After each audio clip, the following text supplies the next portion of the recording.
Deceased Dead Planet Issue 5 heads to the Tower of Fate, where Dr. Fate asks Constantine what he is doing, wondering why he can't see into the room that John is watching over. John dryly says the door is closed, but Fate knows no doors are closed to him. He demands to know what is being kept inside from him, but Constantine will only say that it's his trenchcoat collection, materializing a door handle so he can open it and enter, telling Kent not to worry about it since whatever is inside is meant to be there, seeing as this is the Tower of Fate after all. Inside the room is Trigon, who wants to know why he was summoned. John says he wants an update from Hell and how long until Trigon comes, but Trigon only says that he comes soon, frustrating Constantine with his poetry. Trigon says that Trigon will be coming in 3 days, as the hiding Swamp Thing knows he's heard enough, sending Trigon away as Alec reminds John of the Australian garden still crying out. John says that he will deal with Australia, taking Ragman's cloak as they exit, reminding Dr. Fate the room only contains a rack of coats. John tells Alec that he thinks they have one chance, but he needs to hide this from his friends who won't approve. John goes to see Batman, asking Damien if he's as good as his old man yet, but the boy says he's not, which is good since John tells him he needs to do something rather questionable, and needs to do it while Mary Marvel and the others are galaxies away, so he could use a team to keep him alive, hoping Batman would do it for the greater good. Batman knows that that's not good enough, wanting the whole truth before he helps, and he'll know if the con man is lying. John tells the boy everything, reassuring him that no one will die who isn't already dead, so Damien gathers Rose, Jason and Cassandra, learning from Jason that he and Rose are actually married now. Damien knows Rose can see the future and she still married Jason, hugging them and saying that he's so happy for them both. Thanks to Swamp Thing, the team get on their way, with Alec going ahead through the green to Nandra Prabhat, which is being besieged by the Zombie League of Assassins. The Horde notices them, coming for them as John says that both him and Alec cannot teleport them into the city, so they will need to fight to the front door. Batman tells Red Hood to hold back since if there is a cure, they can't kill these people. The team get to work fighting the zombies as Rose uses her powers to know to knock politely at the front gate. Doing so sees Deadman open the gate, unleashing his men to help the heroes beat back the zombies. Rose wonders why she can see Boston, learning things work differently at Nandra Prabhat. Heading into the city, John spies the Spear of Destiny, knowing it to be strong enough to kill a god. Ramakrishna knows that the Hellblazer has come for it, but the woman says that she won't allow more death than there already is, so he cannot have the spear. John knows and he's sorry as he uses the spear to stab Rama, quickly getting Ragman's cloak and using it to trap Deadman in it. The Bat family asks what's going on, but John says that they are leaving, heading through a portal into a cave. Jason demands to know why John just stabbed a goddess, and John says that he didn't stab her fatally and she'll get over it in a few centuries. Batman wants to learn where they were taken to and learns that they are at the Rock of Eternity, since John needs the Wizard Shazam's staff. Rose suddenly shouts out, telling them to leave right now, opening fire on the Shazam-powered Captain Marvel Jr. Freddy slams Jason hard into the rock, crushing his organs as Swamp Thing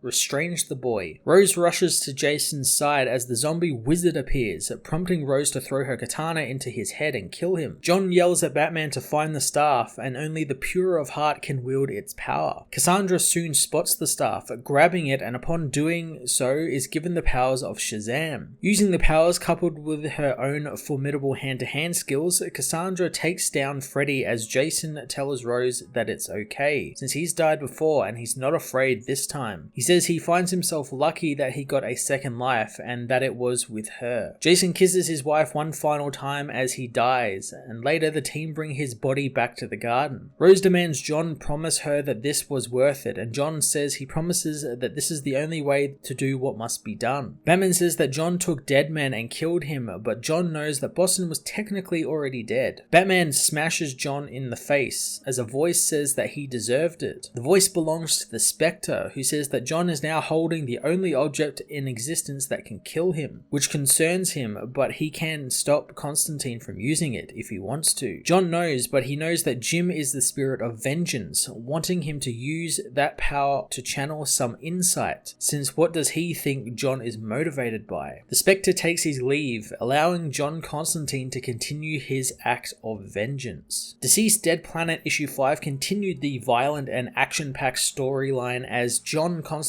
enacts his plan of vengeance against the undead and Trigon. I enjoyed that we're back to the Trigon story for a moment, and I enjoyed enjoyed the devious Constantine doing it all while characters like Superman and Mary Marvel are off-world, people who would try and stop him. Him playing to Damian's darker side was quite cool, with John knowing that he's not like Bruce Wayne and he can probably be convinced to do something a little less than heroic. The trips to Nando Parbat and the Rock of Eternity were really fun, and again, we lost another hero in that of Red Hood, who decided it was a good idea to get married during a zombie apocalypse. And of course, this being a Tom Taylor book, that should have been a warning sign since he wasn't long for this world, since characters can't have the happy endings. Cassandra becoming the new Shazam was very cool and something really different, so I'm looking forward to seeing more of her now that she's one of the stronger characters left standing, and I imagine she's going to become quite integral to the final battle with Trigon and the zombies as they try and find the cure. I'm going to give this issue a 9 out of 10.